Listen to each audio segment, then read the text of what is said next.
నమస్తే. Welcome to our channel. నేను మీ పద్మావతి. ఈరోజు మనతో పాటు ప్రముఖ ఆధ్యాత్మికవేత్త మరియు వాస్తు జ్యోతిష్య పండితులు, లలిత ఉపాసకులు నానాజీ పట్నాయక్ గారు ఉన్నారు. మరి ఆయనతో మాట్లాడి అసలు తాతను చంపిన మనవడు అంటూ ఈ మధ్య కాలంలో బాగా ఎక్కువవుతున్నాయి హత్యలు.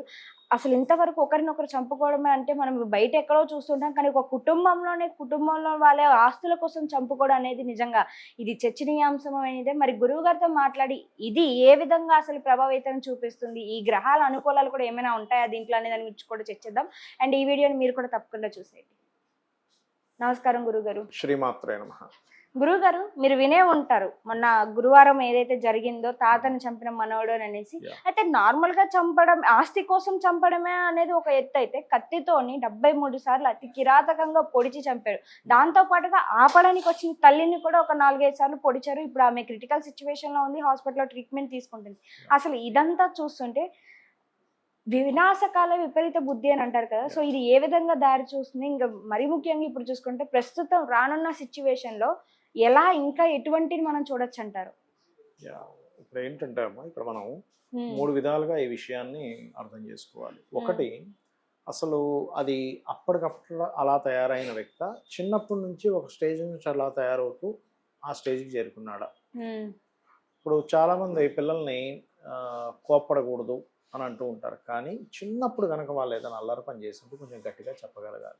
చాలామంది పిల్లలు చూడండి, చిన్నప్పుడే వాళ్ళు ఏదైనా విసిరేయడం, విరగ్గొట్టేయడం, గట్టి గట్టిగా కేకలు వేయడం చేస్తూ ఉంటారు. హ్మ్. స్టార్టింగ్ టైంలో చేస్తే మనం గనక పిల్లల్ని కొంచెం భయపెట్టామనుకోండి, భయపెట్టడం అంటే ఇన్ సెన్స్ ఏదో చేత్తో కొట్టో, కర్రతో కొట్టో కాదు. పిల్లల మీద చేసుకోకూడదు.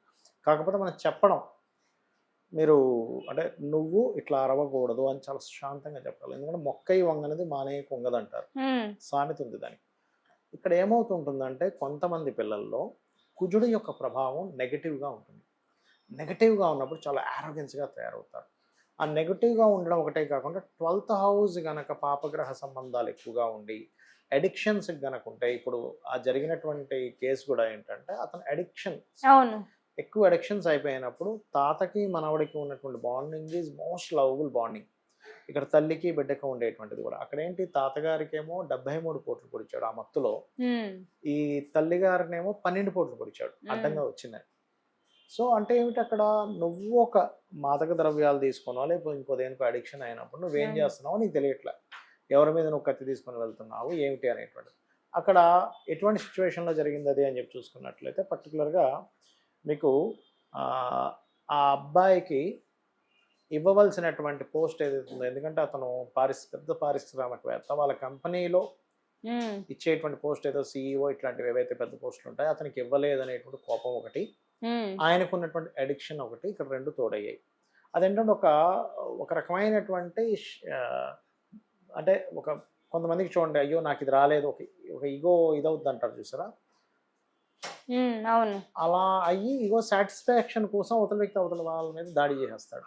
హ్మ్. ఇప్పుడు చూడండి, ఎవరైనా ఏదో అన్నప్పుడు కొంతమంది కొన్ని కొన్ని అలవాట్లు ఉంటాయి. ఫోన్ కింద ఎత్తేస్తారు. లేకపోతే ఉన్నదాన్ని ఏదో పగలగొట్టేస్తారు. లేకపోతే ఏదో ఇట్లా గుద్ది వెళ్ళిపోతారు. అంటే ఏమిటి? వాళ్ళకున్నటువంటి ఫ్రస్ట్రేషన్‌ని ఇంకొక రూపంలో బాడీలో ఒక యాక్షన్‌ని క్రియేట్ చేసి చేసి దాన్ని అక్కడ క్లియర్ చేసుకుంటారు. ఓకే. అలా మత్తులో ఉన్నప్పుడు వ్యక్తులకి ఏం చేస్తున్నారో తెలీదు. అందుకే మన శాస్త్రాల్లో గూడా ఈ మత్తు పానీయాలు తీసుకోవడం అనేటువంటిది పంచమహాపాతకాల్లో ఒకటిగా చెప్తారు. ఎందుకంటే మత్తు పదార్థాల్లో ఉన్నప్పుడు ఎందుకు చెప్తారు మన శాస్త్రాల్లో అంటే ఇదే. నువ్వు మత్తులో ఉన్నప్పుడు నువ్వేం చేస్తావు? నువ్వు విచక్షణ కోల్పోతావు. సొంత తాతగారిని చంపేస్తావు. సొంత తల్లి మీద నార్మల్‌గా ఉన్నప్పుడు తల్లంటే చాలా భక్తి ఉండొచ్చు. చెల్లంటే చాలా ప్రేమ ఉండొచ్చు. కానీ మత్తులో నువ్వేం చేసావు? హ్మ్. తల్లిని కూడా చంపేశావు. అంటే ఇంకా చావు బతుకుల్లో ఉంది పాపం ఆవిడ. అవును. 12 పోట్లు పొడిచారు. మరి తాతగారు చనిపోయారు. అంటే దీనికి కారణాలివి. రెండవదేంటి అంటే 12వ స్థానం గనక యాక్టివ్‌గా, మరి ఓవర్ యాక్టివ్‌గా అయితే మనిషి వ్యసనాలకు గురవ్వడము.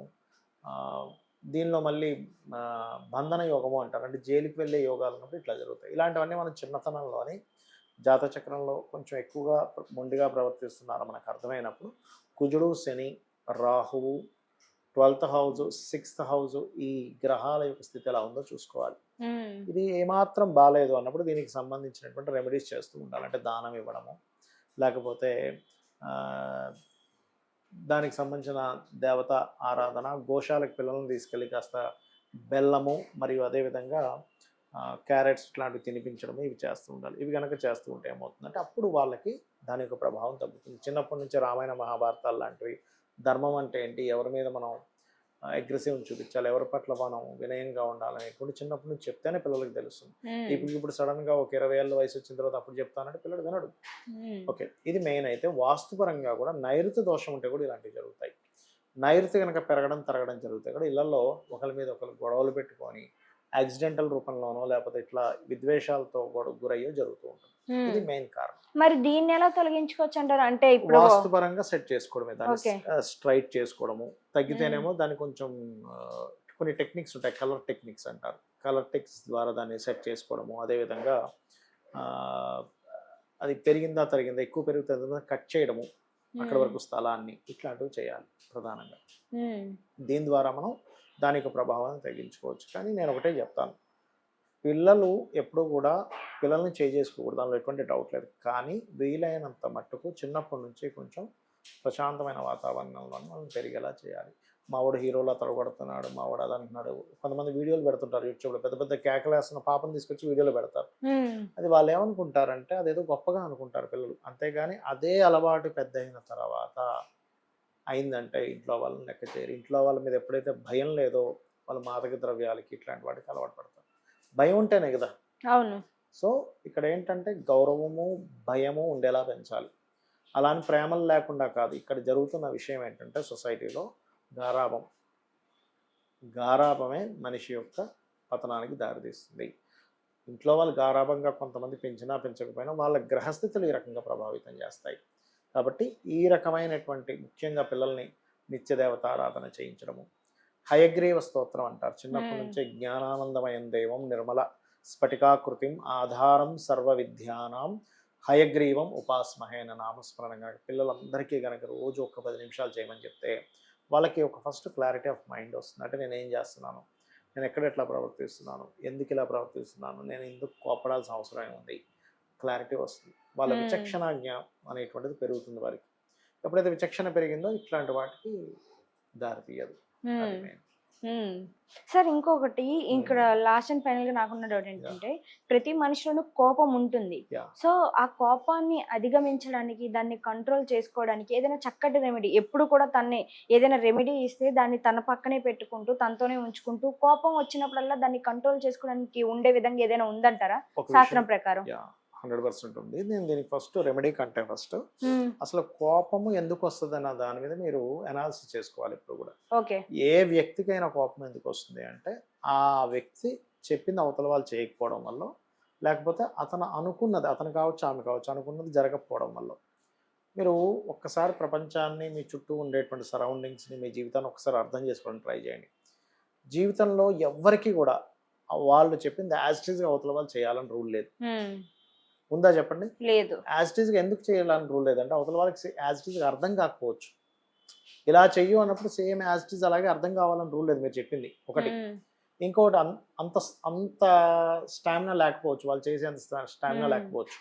2 అంటే ఎలా అంటే ఇప్పుడు ఎగ్జాంపుల్ ఒక ఆఫీస్ ఉంది. ఒక ఆఫీస్లో మిగతా కింద వాళ్ళందరికీ ఒక టార్గెట్ ఇచ్చాడు బాస్. అందరికీ ఆ స్టామినా ఉండదు, కొంతమందికి ఉంటుంది, కొంతమందికి లేదు. అలాంటప్పుడు వాళ్ళ మీద కోపడడం వల్ల ఉపయోగం ఉండదు. స్టామినా లేదని అర్థం చేసుకుని రిప్లేస్ చేసుకోవడమో, లేకపోతే వాళ్ళకి అర్థమయ్యేలా ఇంకోసారి చెప్పడమో చేయాలి. లేదా నువ్వు ఏదైతే అనుకుంటావో అవతల వాళ్ళు సేమ్ యాజ్ ఇట్ ఈస్ అది చేయాలని రూల్ లేదు. నువ్వు అనుకున్నది అనుకున్నట్టుగా జరగలేనప్పుడు కోపం వస్తుంది, నువ్వు చెప్పింది అవతల వాళ్ళు చేయనప్పుడు కోపం వస్తుంది. ఈ 2 100% జరగాలని రూల్ లేదు. ఎందుకంటే ఇది నీ చేతుల్లో ఉన్నటువంటిది కాదు. ఎందుకంటే నీ చేతుల్లో ఉన్నదే నువ్వు చేయలేవు ఎప్పుడు కూడా. అందరూ అనుకుంటారు నేను పొద్దున్న 4 o'clock లెగుస్తాను, రాత్రిప్పుడు నిద్రపోయేటప్పుడు అనుకుంటాడు, పొద్దున్న లేసి 6 గంటలకి 7 గంటలకు అసలు అబ్బా లేవలేకపోయాను, మళ్ళీ నెక్స్ట్ డే ట్రై చేద్దాం అనుకుంటాడు. లేకపోతే ఈసారి ఇన్ని మార్క్స్ తెచ్చుకోవాలి, ఇంత నేను అనుకుంటాడు కానీ చేయలేవు. అంటే నీకు నువ్వు అనుకున్నవే చేయలేకపోతున్నావు. అవతల వాళ్ళకి చెప్పింది అవతల వాళ్ళు ఇది చేయాలని నువ్వు ఎలా ఎక్స్పెక్ట్ చేస్తావు ఫస్ట్. అందుకని ఏంటంటే ఫస్ట్ ఈ సూత్రం నీ మైండ్లో పెట్టుకోవాలి. ఏంటంటే మనం అనుకున్నది అనుకున్నట్టుగా జరగాలని రూల్ లేదు, మనం చెప్పింది జరగాలని రూల్ లేదు. అది